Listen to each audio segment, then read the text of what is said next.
Stock मंत्रा और बाजार का हाल देख लेते हैं। बाजार एक रेंज में ट्रेड करते हुए आपको दिखाई देगा। ऊपरी स्तरों से हल्का भी हुआ है तो ऊपर नीचे के लेवल्स दिखाते हुए बाजार अब दिन के निचले स्तरों पर आ चुका है। तो वॉलेटाइल नेचर तो सुबह से रिफ्लेक्ट हो रही है, लेकिन अब डे लो पर आकर बाजार कारोबार करते हुए 17,750 के नीचे अब निफ्टी आ चुका है।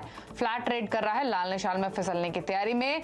बैंक्स प्रेशर डाल रहे हैं, स्पेशली दिग्गज बैंक्स, क्योंकि बैंक निफ्टी भी दिन के ऊपरी स्तरों से 500 अंक नीचे आ चुका है, इनफैक्ट मोर देन 500 पॉइंट्स। और फिलहाल आपको 400 अंकों की कमजोरी के साथ ऑलमोस्ट 1% की गिरावट के साथ निफ्टी बैंक कारोबार कर रहा है। तो एक अंडर परफॉर्मेंस निफ्टी बैंक दिखाते हुए जो बाजार को नीचे ड्रैग कर रहा है। एक बार संकेत देख लेते हैं इस वक्त क्या है, उसके बाद बाजार की बड़ी बातें आपको बताएंगे। संकेत देखते हैं, एशियन मार्केट से शुरुआत करते हैं और एशियन मार्केट सभी लाल निशान में ट्रेड कर रहे हैं, वो भी ठीक ठाक गिरावट के साथ, क्योंकि निक्केई, कॉस्पी, ताइवान तीनों बाजार आपकी स्क्रीन पर है जहां पर 1-1% तक की कमजोरी देखने को मिल रही है।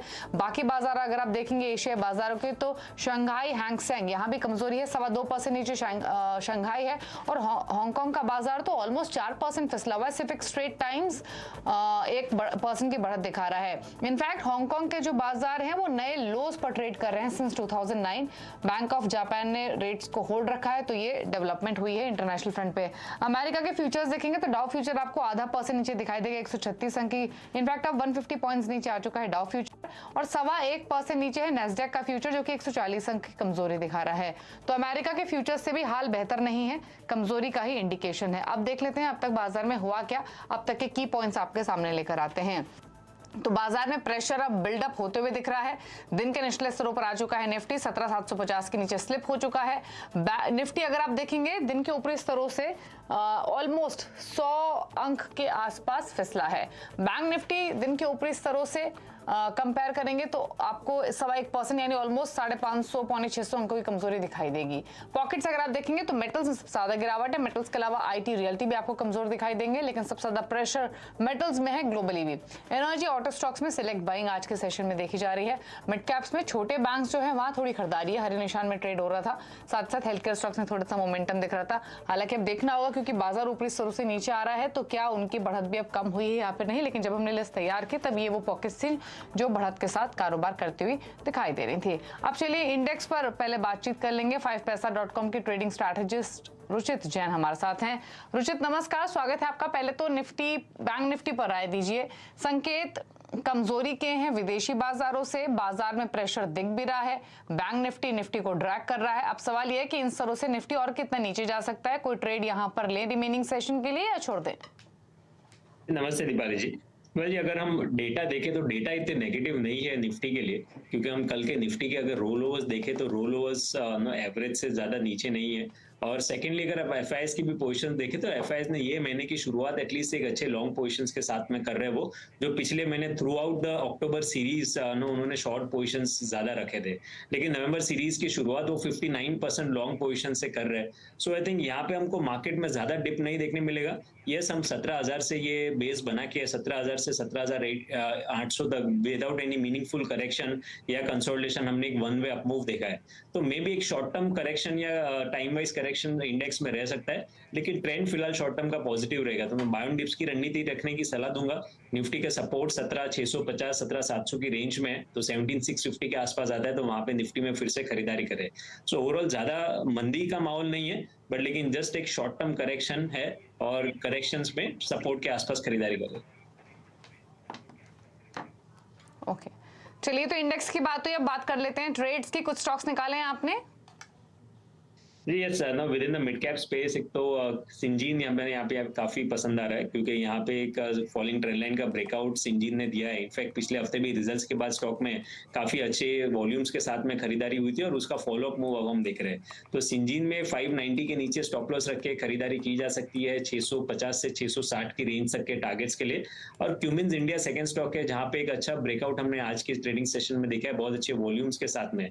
सो यहाँ पे भी प्राइमरली अप ट्रेंड का रिज्यूम हुआ है, बट यहाँ पे थोड़े से डिप पे खरीदारी की सलाह दूंगा। 1270 1280 की रेंज में जो अगर आज फिर से मिलता है तो वहां पे क्यूमिंस में खरीदारी करिए। 1230 के नीचे स्टॉप लॉस रख के 1360 तक के टारगेट्स के लिए। तो कमेंस इंडिया और सिंजिन दोनों में खरीदारी की सलाह है। सिंजिन डे हाई पर ट्रेड कर रहा है, सो इज द कमेंस। दोनों ही शेयर्स दिन के ऊपरी स्तरों पर, कमजोर मार्केट में भी, क्योंकि अगर आप निफ्टी को देखेंगे तो अब बाजार दिन के निचले स्तरों पर आ चुका है। लाल निशान में निफ्टी फिसलने की पूरी कोशिश करते हुए अब डे लो लेवल्स देखने को मिल रहे हैं। दिन के ऊपरी स्तरों से करीब 100 अंक नीचे निफ्टी आ चुका है। अगर डे हाई से कंपेयर करें 17,745 के मौजूदा लेवल्स हैं और अब बिल्कुल फ्लैट है बाजार। चलिए अब मिड कैप का इंडेक्स भी लाते हैं क्योंकि प्रेशर चौतरफा दिख रहा है। मिड कैप का इंडेक्स और एक एक करके आपके सामने लेकर आते हैं मिड कैप्स के स्टॉक। और आज के सेशन में अगर आप देखेंगे तो मिड कैप का इंडेक्स भी आधा % नीचे ही कारोबार करते हुए दिखेगा। अब इनफैक्ट थोड़ी वीकनेस और बढ़ी है। दिन के लोअर लेवल्स ऑलमोस्ट 180 पॉइंट्स की कमजोरी के साथ कर रहा है ट्रेड। अब पहले कमजोरी वाली पॉकेट से दिखाते हैं। शुरुआत करते हैं मेटल्स के साथ। मेटल्स मेल्ट हुए हैं आज के सेशन में। ग्लोबल मार्केट्स में भी सेल, जेएसपीएल, नाल्को, जेएसडब्ल्यू स्टील 2% से लेकर 5% का फॉल आपको मेटल शेयर्स में दिख रहा है, जिसमें सेल सबसे ज्यादा गिरा हुआ है ऑलमोस्ट 5% की कमजोरी के साथ। आईटी स्टॉक्स में वीकनेस है। कोफोर्ज, माइंडट्री, टाटा एलेक्सी, एल&टी इन्फो, पर्सिस्टेंट, लिस्ट लंबी है आईटी में। ये वो शेयर्स है जहां पर 2 से 3.25% की कमजोरी आज के सेशन में आती हुई आपको दिखाई देगी। रियल्टी स्टॉक्स भी लुढ़के हैं, उसमें मैक्रोटेक डेवलपर्स यानी लोधा, फिनिक्स मिल्स, सनटेक रियलिटी, ब्रिगेड एंटरप्राइजेस 2%, 2.5% तक की कमजोरी इन स्टॉक्स में आज के सेशन में रिफ्लेक्ट होते हुए आप देखेंगे। कुछ सेलेक्ट पॉकेट्स जहां पर तेजी है उसमें energy stocks, oil and gas stocks, Chennai petro, Petronet LNG, oil India, MRPL यहां पर 6% तक कम हुए। चेन्नई पेट्रो सबसे ज्यादा स्ट्रेंथ दिखा रहा है 6% के आसपास की 218 पर कारोबार करते हुए।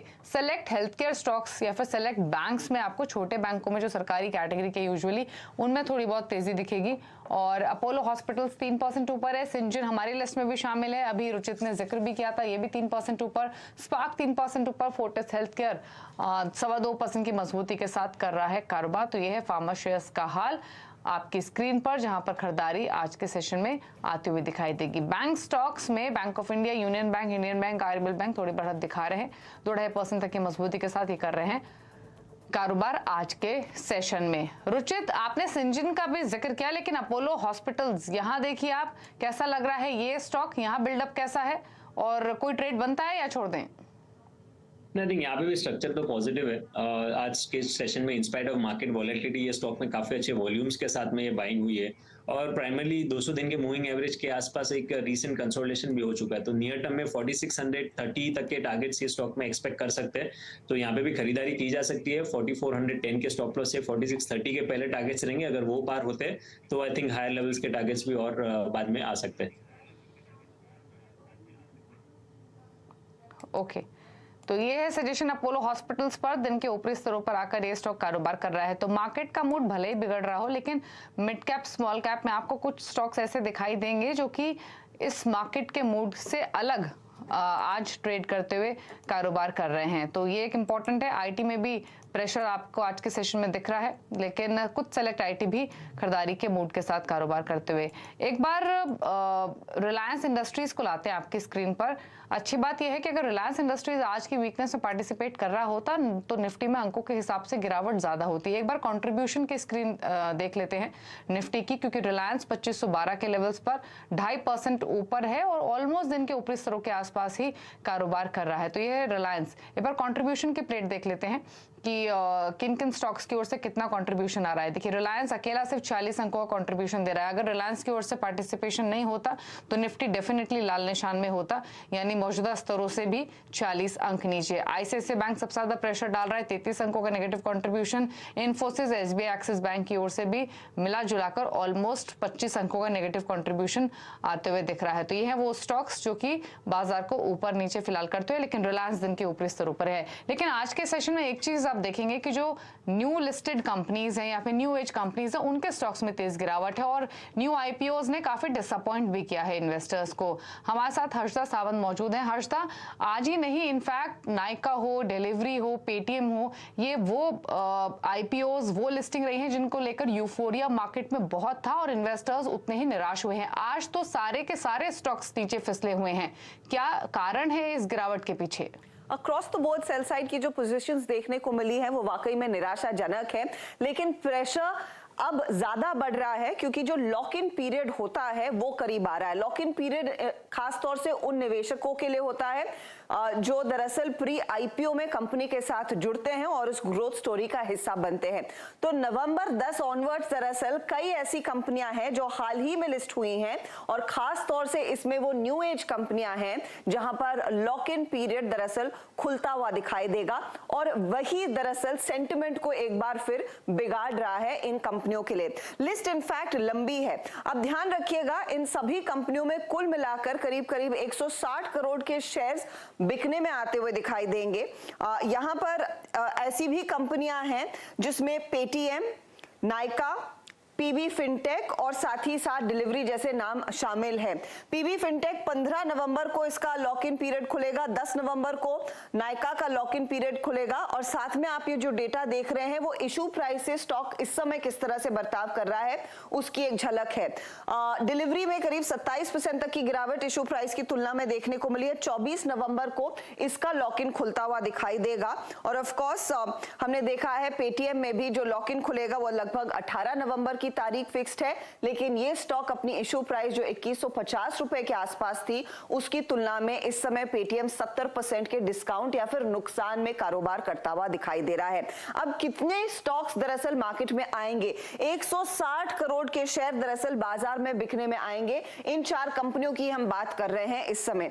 साथ ही साथ वो कौन से निवेशक हैं जो दरअसल एग्जिट ले सकते हैं या फिर बेच सकते हैं अपना हिस्सा? तो इसमें private equity investors, venture capitalist और साथ ही साथ प्री आईपीओ के आसपास जो निवेशक अतिरिक्त जुड़े थे वो दरअसल अपना हिस्सा बेचने के लिए आ सकते हैं, उनके लिए लॉक इन पीरियड खुल रहा है। तो कुल मिलाकर 87,000 करोड़ के शेयर बाजार में बिकने के लिए आ सकते हैं। ध्यान रखिएगा, इन 3-4 कंपनियों ने मिलकर करीब करीब 34,000 करोड़ का कुल इशू साइज सामने बाजार में लाया था, तो उतनी रकम इन्होंने जुटाई थी, लेकिन 87,000 करोड़ के शेयर्स यहां पर अब बिकते हुए दिखाई देंगे।